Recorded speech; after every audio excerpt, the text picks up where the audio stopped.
அபார கருணாசிந்தும் ஞானதம் சாந்தரூபிணம் ஸ்ரீ சந்திரசேகரகுரும் பிரணமாமி மூதான்பகம். ஸ்ரீ குருப்பியோ நமஹ. கருணை கடலாம் காஞ்சி மகாபரிவா அவர் நிகழ்த்தி காட்டி கொண்டிருக்கும் சில அனுகிரக விசேஷங்களையும் வைபவங்களையும் பார்த்து வருகிறோம். அந்த வரிசையில் இன்று பெரிவா இந்த திருவெண்காடு அப்படிங்கிற க்ஷேத்திரத்தில் போய் தரிசனம் பண்ணா நிறைய இடங்கள் போயின்னு இருக்கா. அதில் திருவெண்காடு ரொம்ப விசேஷமான ஒரு ஸ்தலம். அதில் போய் பெரியவா தரிசனம் பண்ணால் அந்த திருவெண்காட்டில் நம்ம காமகோட்டி பீடம் 57வது பீடாதிபதி ஸ்ரீ பரமசிவேந்திர சரஸ்வதி அவருடைய அதிஷ்டானம் இருக்குது. அதுதான் அதில் விசேஷம். பெரியவா அங்கே தரிசனம் பண்ணால் அந்த அதிஷ்டானத்தில் இருந்துட்டு தரிசனம் பண்ணி அங்கேருந்து பூஜை பண்ணி அப்புறம் அடிக்கடி போனால், பட் ஒரு தடவை அந்த திருவெண்காடை பற்றின ஒரு அந்த பரமசிவேந்திர சரஸ்வதியோட அவருடைய அந்த பெருமைகளை பற்றி சொல்கிறதுக்காக தான் இந்த ஒரு அனுபவத்தை நம்ம பார்க்கலாம். அதாவது அனுபவம்னு சொல்ல முடியாது, பெரியவா திருவெண்காடு போனால் அந்த பரமசிவேந்திர சரஸ்வதியோட பெருமைகள், நம்ம காமகோடி பீடத்தோட 57வது பீடாதிபதி அவருடைய அதிஷ்டானம் அங்கே இருக்குது. இந்த திருவெண்காடு சுவாமி பேர் அந்த க்ஷேத்திரத்தோட சுவாமி பேர் ஸ்வேதாரண்யேஸ்வரர். அப்புறம் அம்பாளுடைய பேர் பிரம்ம வித்யாம்பிகை. இவா 2 பேரையும் தரிசனம் பண்ணுறா பெரியவா. அப்புறம் திருவெண்காடு அதிஷ்டானத்துக்கு போகிறா. அங்கே பூஜைகள்லாம் பண்ணி அங்கே இருந்து பூஜைகள்லாம் பண்ணி அது மாதிரி திருவெண்காடு அதிஷ்டானம் ரொம்ப விசேஷம்.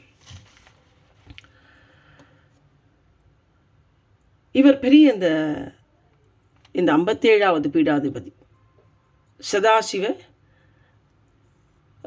பரமசிவேந்திர சரஸ்வதி. அவர் பெரிய ஒரு பிரம்ம ஞானி, ஆத்ம ஞானி. இப்பேற்பட்ட மகான் அப்படின்னா அவருடைய சிஷ்யரை பற்றி நம்ம தெரிஞ்சுட்டோன்னா தான் அவருடைய ஒரு பெருமைகள் நமக்கு புரியும். எப்போவுமே ஒரு குரு இருக்கார் அப்படின்னா அவளுடைய ஒரு சிஷ்யாவை பற்றி சிஷ்யா எப்பேற்பட்ட ஒரு உயர்ந்த நிலையில் இருக்கான்னு வச்சுட்டு குரு எப்பேற்பட்டவர்னு நம்ம தெரிஞ்சுக்கலாம்.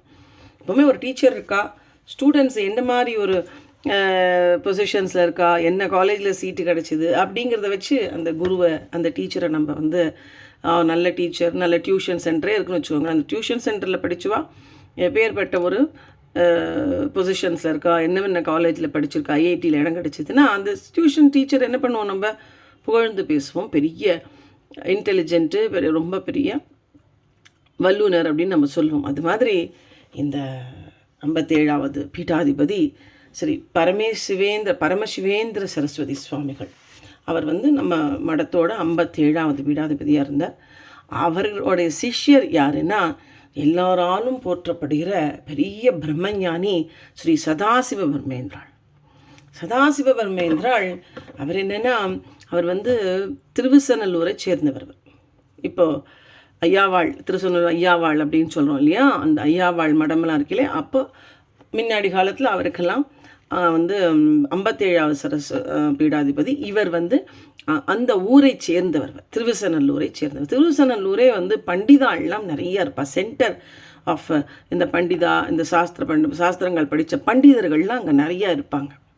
அந்த ராஜதானியில் இந்த ராஜா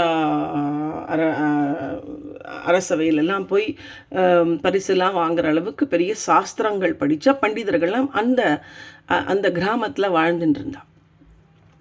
இந்த சதாசிவ பிரமேந்திராள், அதாவது சிவராமகிருஷ்ணன் இவருக்கு பூர்வாசிரமத்தில் பேர்.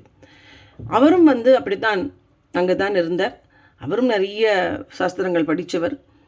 அதே மாதிரி இந்த 57வது பீடாதிபதி, நம்ம காமகோடி பீடத்தோட 57வது பீடாதிபதி ஸ்ரீ பரமசிவேந்திர சரஸ்வதி கிட்ட ஆத்ம ஞான சம்பந்தமான ஒரு எல்லா நூல்களையும் படிக்கிறதுக்கும் ஞான விசாரம் பண்ணுறதுக்குமாக இவர்கிட்ட இருந்து அவர்கிட்ட சிருஷ்டிகள்லாம் பண்ணி அவருக்கு சேவை பண்ணி அவர்கிட்ட சிஷ்யாலாக சேர்ந்துட்டு எல்லா விஷயங்களையும் கற்றுக்கிறார். அவர் இந்த சிவராமகிருஷ்ணன் அவர் தான் சதாசிவ பிரம்மேந்திரன். இதுக்கப்புறம் அந்த இந்த இந்த 57வது பீடாதிபதியை பார்க்க, நிறைய விஷயங்களை கற்றுக்க, அவர் பெரிய ஒரு சாஸ்திரங்கள் படித்த ஒரு பெரிய ஞானி அவர். அவர்கிட்ட இந்த ஏதாவது டவுட் இருந்தால் இவாள்லாம் வந்து இந்த திருவசநல்லூரை சேர்ந்த பண்டிதாள்லாம் வந்து அடிக்கடி வந்து அவர் தரிசனம் பண்ணிட்டு டவுட்ஸ் எல்லாம் கிளியர் பண்ணிட்டு போவான். அவள் வரும்போதெல்லாம் இவர் என்ன பண்ணுவாராம், சிவராமகிருஷ்ணன் அவளையெல்லாம் வாதத்துக்கு இழுத்து வாதம் பண்ணி எல்லாரையும் ஜெயிச்சுடுவாராம் இந்த சதாசிவ பிரம்மேந்திராள். பிற்காலத்தில் சதாசிவ பிரம்மேந்திராளாக வந்தவர். இப்படியே பண்ணிட்டு இருக்கும்போது இவாளுக்கு ஒரே வந்த பண்டிதாளுக்கெல்லாம் இரிட்டேட்டிங்காக இருக்குது. வந்தால் வந்து ரொம்ப வந்து நம்மளை இழுத்து பேச வச்சு அப்புறம் அவர் ஜெயிக்கிறார் அப்படிங்கிறதுக்காக இந்த பரமசிவேந்திர சரஸ்வதி கிட்ட போயிட்டு, இந்த மாதிரி உங்கள் சிஷ்யரை கொஞ்சம் சொல்லி வைங்கோ, வந்தால் எங்களை நாங்கள் வந்து இங்கே வந்து உங்கள்கிட்ட நாங்கள் டவுட் கேட்டால் எங்களெல்லாம் வாதத்துக்கு இழுக்கிறான், அப்புறம் ஜெயிச்சுடுறான், அவரை வெல்லறதுக்கு யாராலையும் முடியல, ரொம்ப பெரிய இதாக இருக்குது, ஆனாலும் கொஞ்சம் பேச்சை குறைச்சிக்க சொல்லுங்க அப்படின்னு அவள் சொல்லிட்டு போகிறான். உடனே இந்த இவர் பீடாதிபதி பரமசிவேந்திர சரஸ்வதி வந்து சிவராமகிருஷ்ணனை கூப்பிட்டு, அதாவது சதாசிவ பிரம்மேந்திராவை கூப்பிட்டு அவர் சொல்கிறார், சிவராமா உனக்கு வாய் அடங்காதா அப்படின்னு கேட்குறாரு. அதாவது எப்படி சொல்கிறாருன்னா, திட்டலை, அந்த பேச்சை குறை, ஆத்ம ஞானத்தை வளர்த்துக்கோ, ஞானத்தை தேடு அப்படிங்கிற மாதிரி அவர் சொல்கிறார். உனக்கு சிவராமா உனக்கு வாய் அடங்காதா அப்படின்னு ஒரு வார்த்தை கேட்குறார். அன்னைக்கு இந்த சதாசிவ பிரம்மேந்திராள் பேச்சை நிறுத்தினவர், அன்னைக்கு மௌனமானவர், தன் கடைசி மூச்சு வரைக்கும் பேசவே இல்லை. குருநாதருடைய அந்த வார்த்தையே உபதேசமாக எடுத்துண்டு கடைசி வரைக்கும் மௌனமாகவே இருந்தவர் சதாசிவ பிரம்மேந்திராள். அது மட்டும் இல்லை, அன்னைக்கிலேருந்து அப்புறம் வந்து அவர் வந்து சஞ்சாரமாக போயிடுறார். போய் எல்லா இடத்துக்கும் போகிறார், எல்லாத்தையும் விட்டுடுறார், உலகத்தில் எல்லாத்தையும் விட்டுடுறார். ஈவன் சதாசிவ பிரம்மேந்திரா எல்லாருக்கும் தெரியும், அவர் வந்து உடைய கூட உடுத்தாதவர், அவர் துணிமணி கூட போட்டுருக்க மாட்டார். அப்பேற்பட்ட ஞானி அவர்.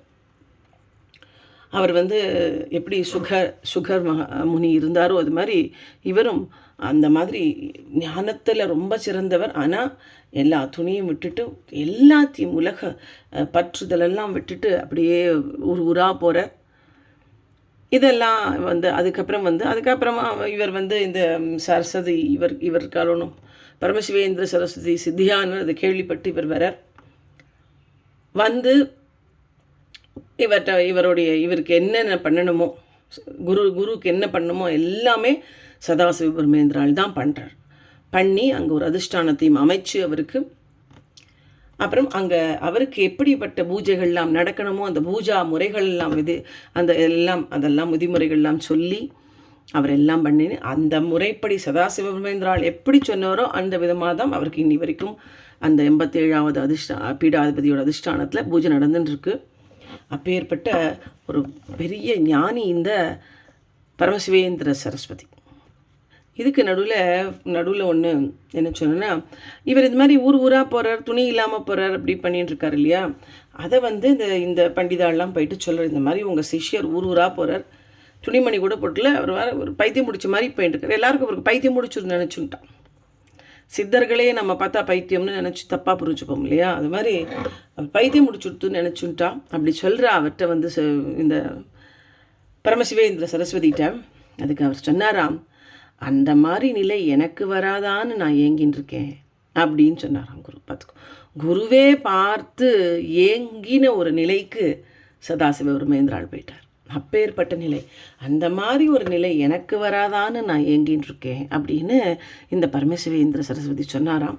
அதுக்கப்புறம் தான் அவர் சித்தியாரர். இவர் வந்து எல்லாம் அந்த திருவெண்காட்டில் வந்து அதிஷ்டானங்கள் அவருக்கு எல்லாம் பண்ண வேண்டியதெல்லாம் பண்ணி அதிஷ்டானம் அமைச்சு பூஜை முறையெல்லாம் விதிமுறையெல்லாம் சொல்லிவிட்டு அவர் போகிறார். அப்புறம் இவர் வந்து நெரூரில் சித்தியாரர். சதாசிவ பிரம்மேந்திராள் நெரூரில் சித்தியானும் பொழுது சித்தியாரர் இப்போ சதாசிவ பிரம்மேந்திராளுக்கு ரொம்ப விமர்சையாக நெரூரில் வருஷம் ஆராதனைகள் நடக்கிறது.